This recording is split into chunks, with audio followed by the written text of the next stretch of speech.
Hello students, welcome to EPG Pathshala. I am Dr. Ranjit Singh from Industrial and Environmental Biotechnology Division, the Energy and Resources Institute, New Delhi. Today we are going to discuss about a module conventional fossil fuels and environmental impacts under the paper Environmental Biotechnology. So let's first talk about the learning objectives in the module. In this objective, we will learn about the conventional fossil fuels, extraction and uses of different forms of fossil fuels, the environmental impact of fossil fuels, and the energy efficiency and energy conservations. So here is the introduction about the fossil fuels. So what are fossil fuels?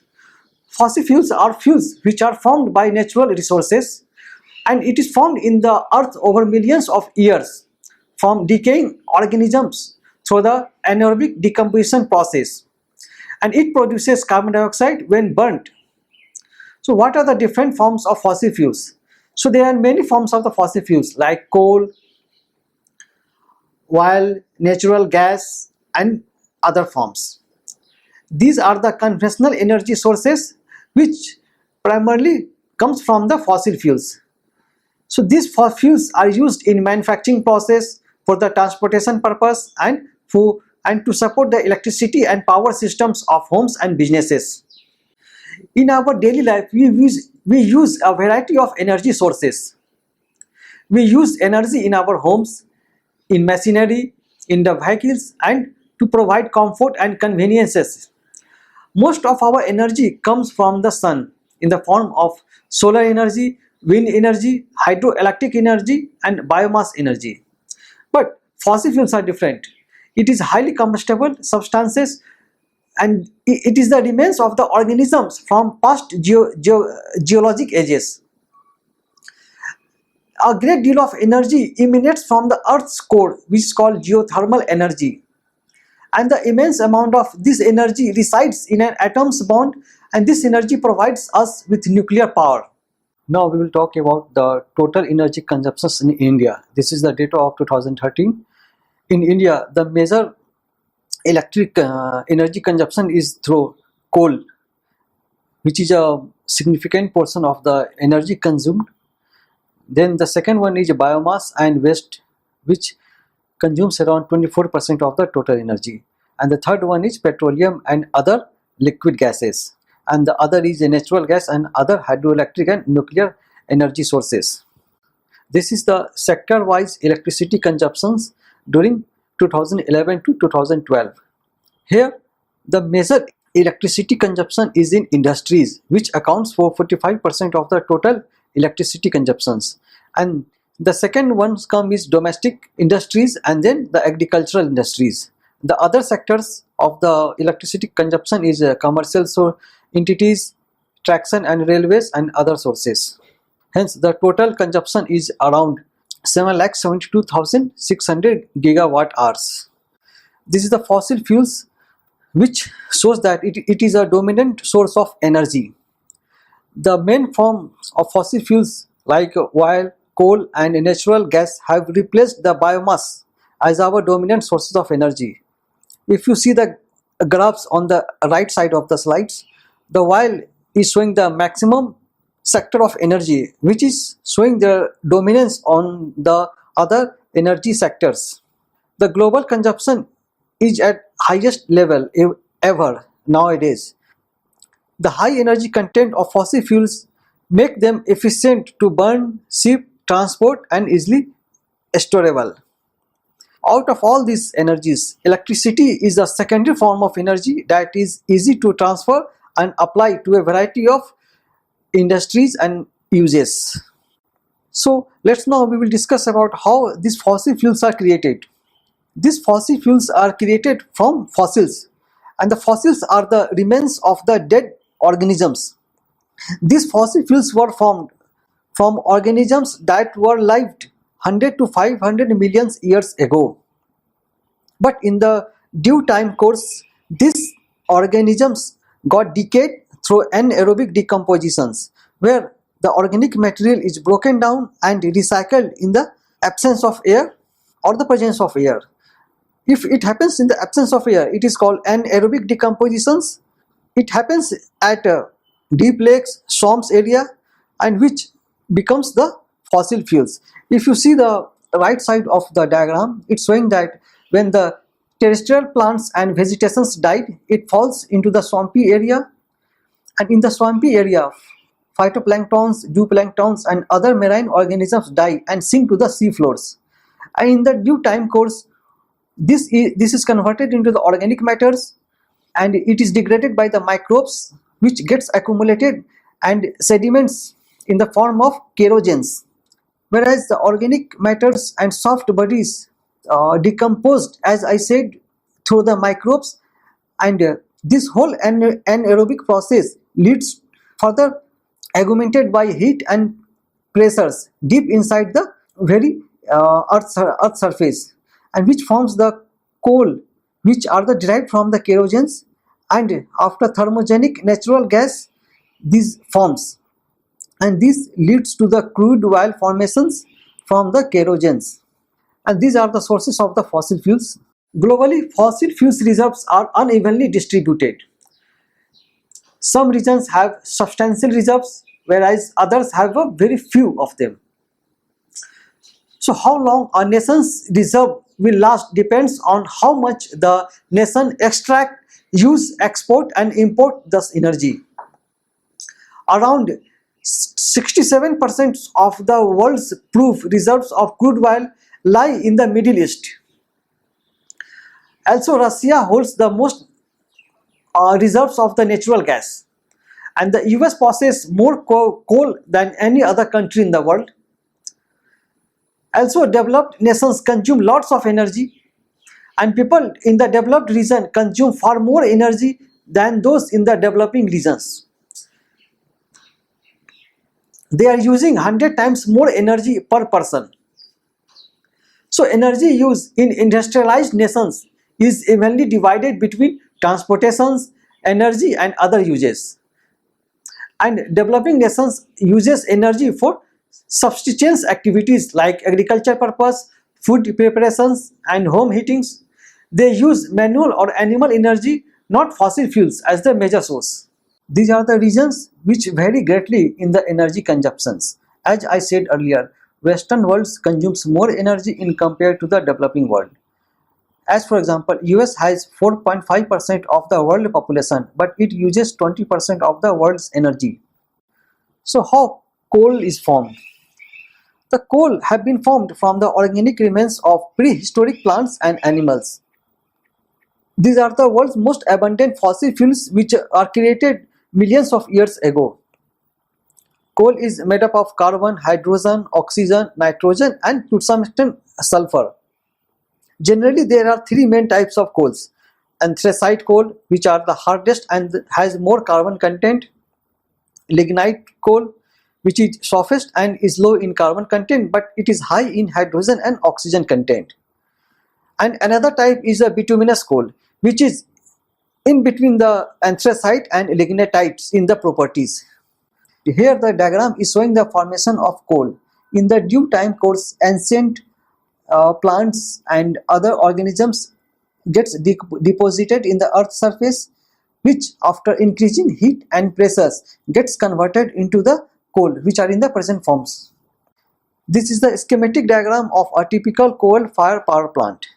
In this power plant, coals are supplied to the coal bunker, where it gets pulverized in the mill.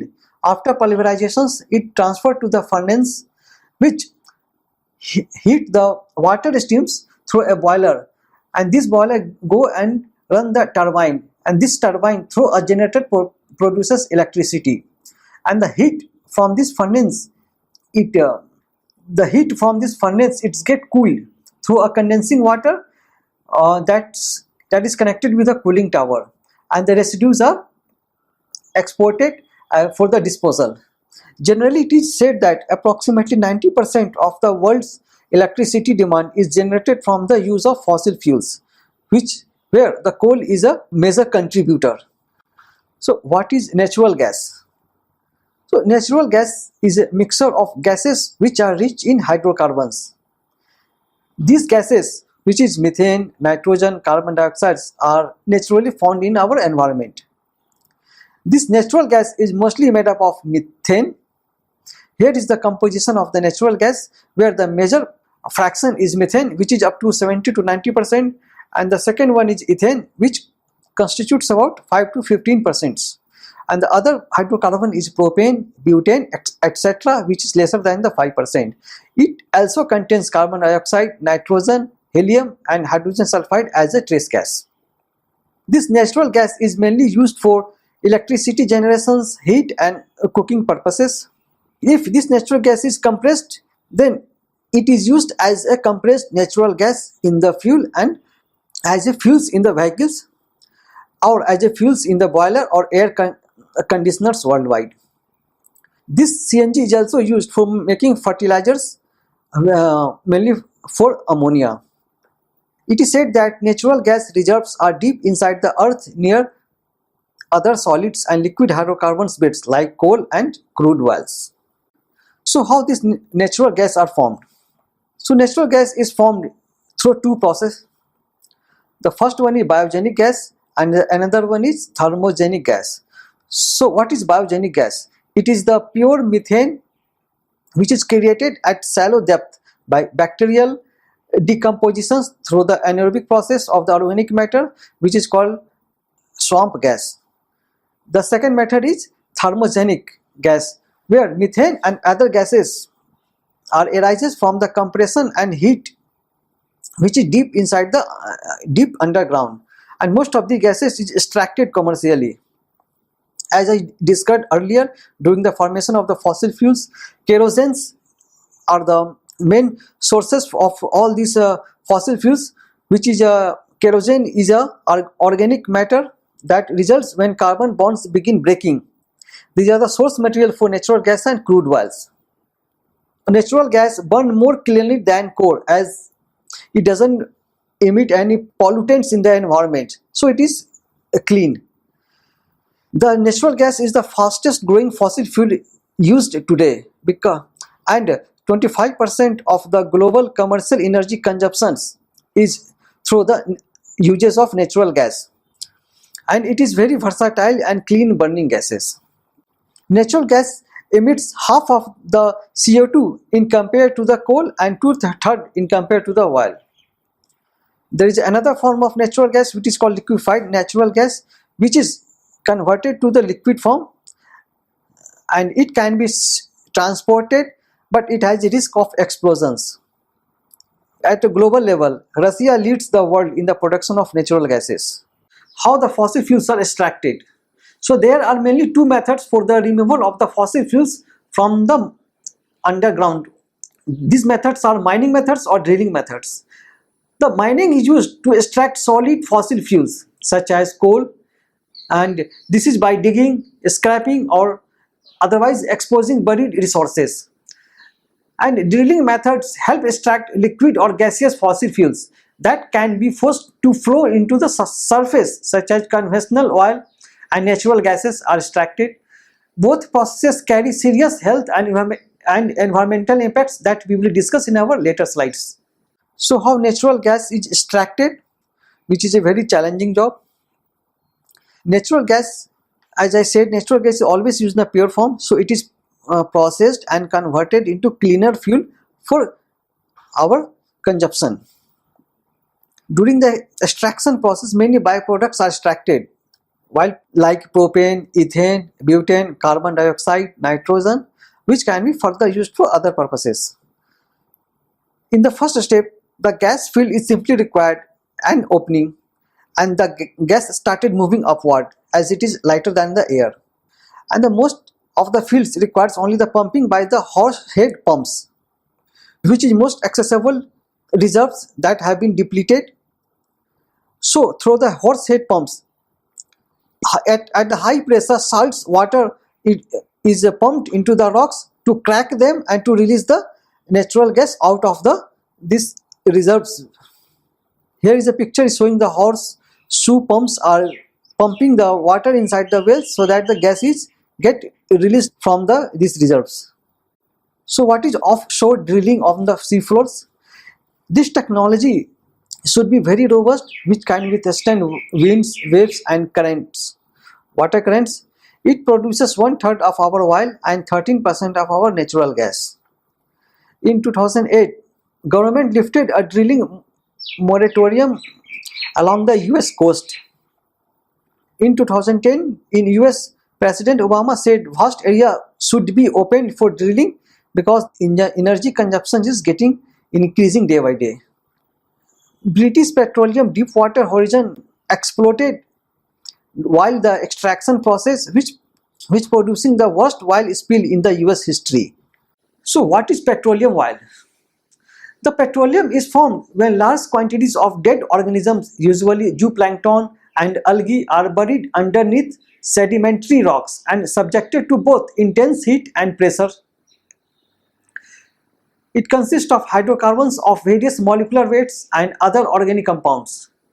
The petroleum covers both naturally occurring unprocessed crude oil and petroleum products that are made of refined crude oil. This petroleum oil is the world's most used fuel, which accounts for 35% of the world's energy use. And globally, the US uses the most of this oil reserves, but China's and India's use is increasing nowadays. The crude oil, which is also called petroleum, is a mixture of hundreds of different types of hydrocarbon molecules like propane, butane, ethane, etc. So what are the refineries and why they are important to the production of fossil fuels? So as the crude oils are extracted from the reserves, it is not in the pure form. While refinery does, it refines the crude oil into the purer form.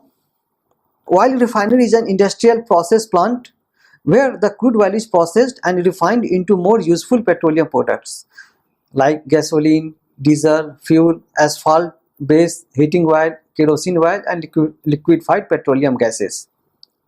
This is the picture of a oil refinery. Petroleum oil is perhaps one of the most common and conventional sources of fuel energy productions, as it keeps the nation's transportation system moving through the production of gasoline, diesel and other aviation fuels, and the cost effectiveness of this fuel is a critical element of small business operations. Petroleum geologists find the deposits and the location of the oil reserves in the different regions of the reserves. Petroleum occurs in isolated deposits. It collects in the porous layer under impermeable layers. Geologists drill cores and survey the ground and air to predict where fossil fuels may lie. Of the 16.6 to 31.5 billion barrels of oil in the Arctic nation wildlife refuge, only 4.3% billion barrels are technologically recoverable with current technology. Hence, most of the oil reserves are not recoverable due to the technical challenges. So, not all oils can be extracted. Generally, we use drilling to extract the oil. Drilling can be exploratory drilling, where small deep holes is done to determine whether the extraction should be done or not. And generally oils are under high pressures and often rises to the surface. So drilling reduces the pressure so that the oil becomes harder to extract. There are two processes for the extraction. One is primary extraction and the second one is secondary extraction. In the primary extraction, the initial drilling and pumping is carried out for the available oil. In the secondary extraction, solvents, water or steam is used to remove additional oil available. Secondary extraction is an expensive process. However, we lack the technology to remove every bit of oil. As the prices rise, it becomes economical to open many dormant wells. So this is the pictorial diagram of primary and secondary extraction. In the primary extraction, there is a direct drilling and extraction of the oil, but in the secondary extraction, we use seawater injections and gas injections to recover the leftover oil from the deposits. Oil refineries creates petroleum product. As I mentioned in the previous slides, these oil refineries refines the crude oil into the purer form, and these crude oils, during the refinery process, these crude oils goes through a different gradient of the temperatures where it is separated based on their boiling points and melting points. In the refining, hydrocarbons are separated into different sizes and classes and are chemically transformed. It creates a specialized fuel for many uses. Petroleum products have many uses. This is central to our lives, as the petroleum products are used for our cosmetics, medicines, nylon and polyester clothing, pesticides. It is used for to make plastics containers and plastics materials, non-stick coatings, shoes with synthetic soles. It is used in vinyl and plastic laminate furniture, blenders and other small appliances. So these petroleum products have everyday uses in our life.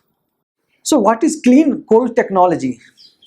The clean coal technologies combines the technology, equipments and approaches to remove chemical contaminants while generating electricity from the coal.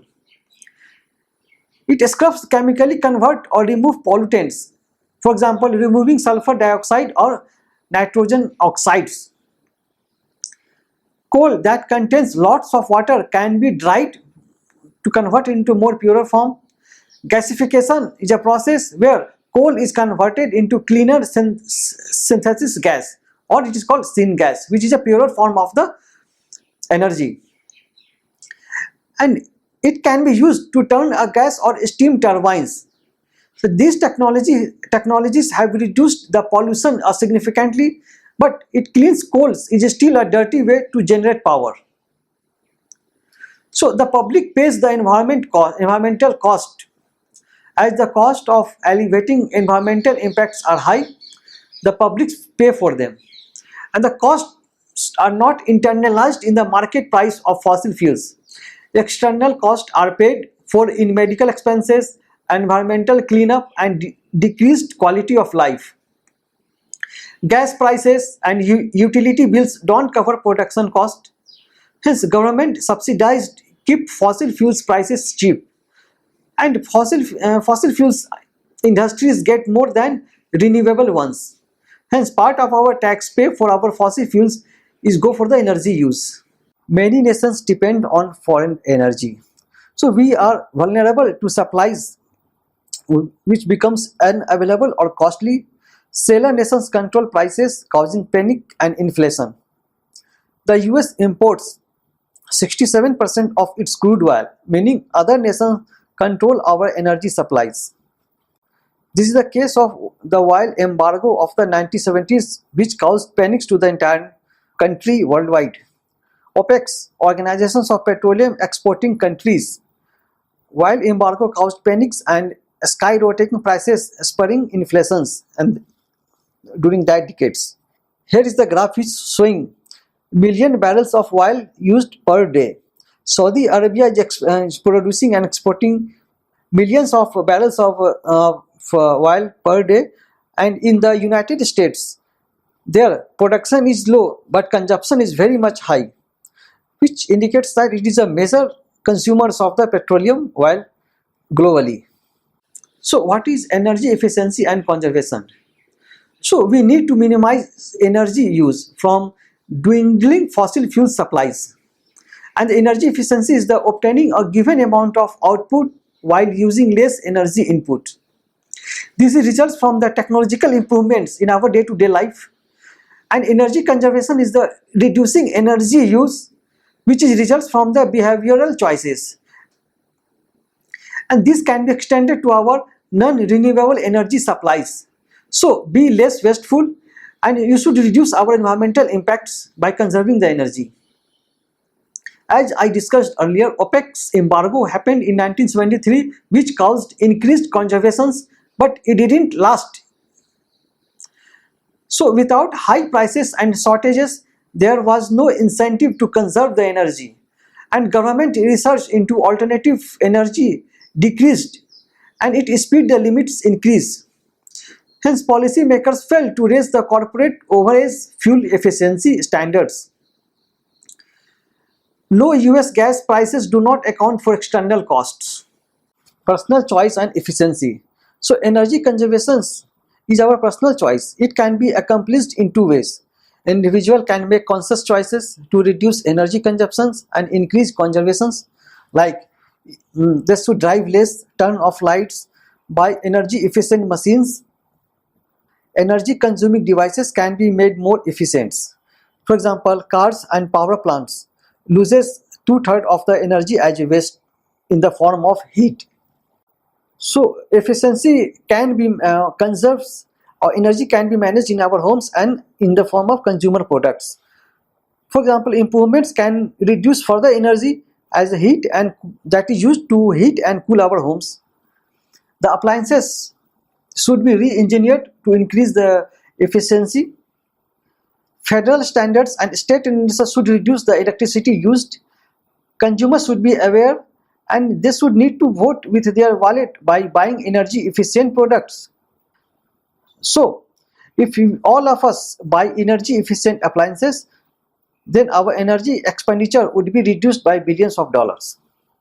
So, we need to conserve and conservation and renewable energy, as the conservation could save millions barrels of oil a day, and the conserving energy is better than finding a new reserves of the energy sources.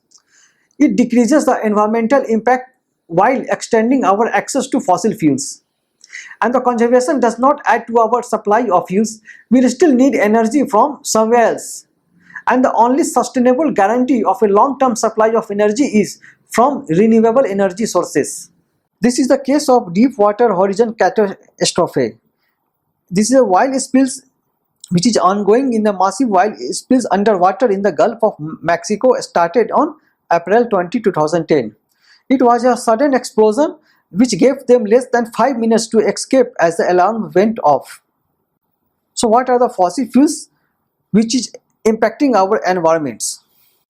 The major impact of fossil fuels on our environment is it is responsible for the increase of greenhouse effects, or it is also called global warming or climate change. As CO2 is a major pollutant of the fossil fuel burning, CO2 is also a major greenhouse gas which trapped heat in the lowest part of the Earth's atmosphere. This contributes in the global warming. So what is global warming? Global warming is the average temperature of the Earth slowly getting increased, which affecting our ecosystem across the globe, and it leads to climate change, which is responsible for huge economical consequences. This global warming causes natural catastrophes such as floods, storms, and the associated economic losses. Global warming also affects our agricultural systems, which can cause major financial losses to the agriculture sectors. Of all the greenhouse gases, methane, which is a main component of the natural gas, is much more potent greenhouse gas than CO2, as around 34 times more effective in trapping the heat over a 100 years time scale and 86 times more effective over a 20 years of time scale. The second effect of burning of fossil fuel is the accumulation of solid waste, as converting fossil fuels may also result in the accumulation of solid waste that has a devastating impact on our environment. This waste requires adequate landscape for containment and for the treatment, which increases the risk of toxic runoff, which can poison surface and groundwater sources for many lives. Hence, toxic runoff also endangers surrounding vegetations, wildlife, and marine animals. The third major impact is the rise in the sea level, as the sea levels are rising twice as fast as they were 150 years ago. And man-made greenhouse emissions are the prime cause for this rise in the sea level. Tide lines are also increasing by about 2 millimeter a year in compared to the 1 millimeter a year in 1850. The first accelerated sea level rise seems to be one of the more certain consequences of global climate change, with worst scenario would be increase of 95% centimeter by 2100. The next one is the air pollution and the acidic pollutions. It is observed that over the past 10 years, acid rain has been observed at sites throughout the world, from the polar ice caps to the tropical rainforest of Asia, Africa, and South America. It has grown from being a local regional nuisance to a major global problems now. The rapid growth of industrial and agricultural productions, especially in China and India, has resulted in a remarkable increase in emission of CO2 and nitrogen oxides gases during the past several decades. The burning of fossil fuels also has health implications. There are many evidence of the ill effect of fossil fuels as it can take on many forms. Some forms are not easily seen by the human eyes, although the disastrous results such as the loss of aquatic life can be seen somewhat after the facts.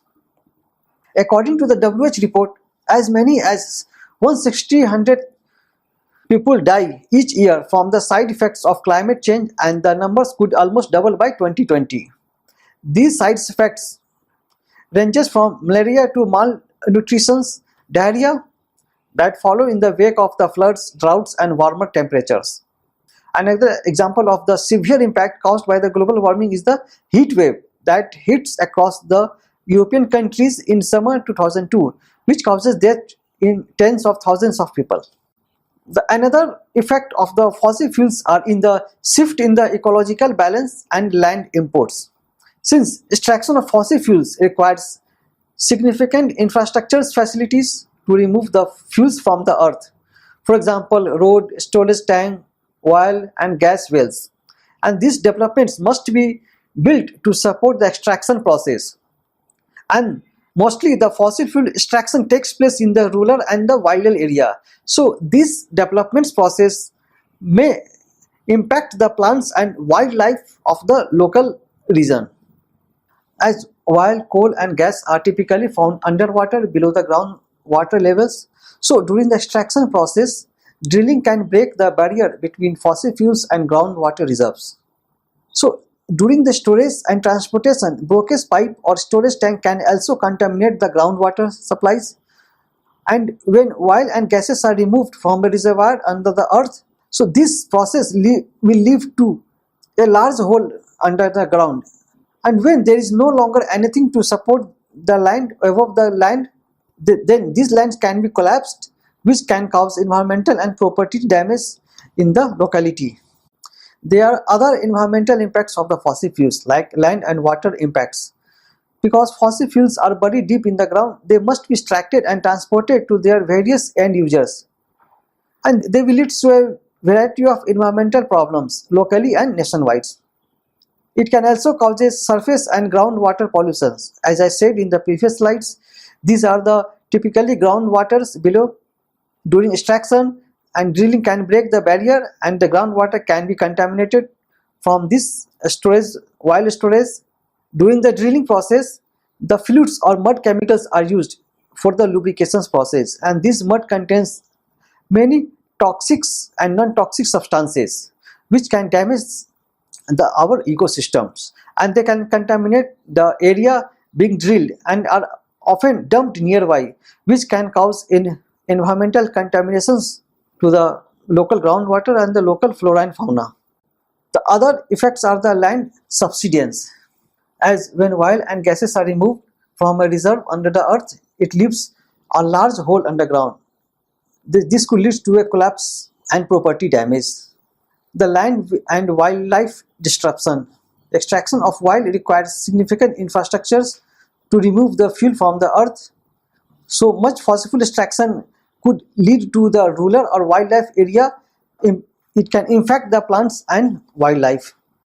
Wild spillage during the transportations.